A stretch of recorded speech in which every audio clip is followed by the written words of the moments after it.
How to add song to Instagram post after posting it.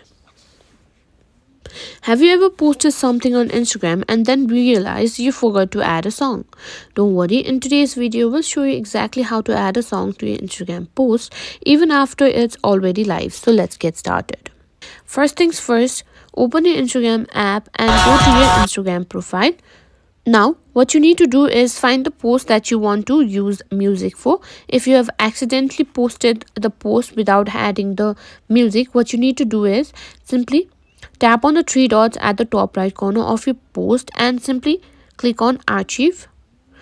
Now, what you need to do is to re-upload your post and add a song. Now that your post is deleted, we can upload it again with music. Simply tap the plus sign and simply choose the photo or video that you want to repost. Once you've selected the photo or video that you want to repost, let's say this one, click on next, and here at the bottom you can see add music. Simply tap on it, and here you can simply add a song.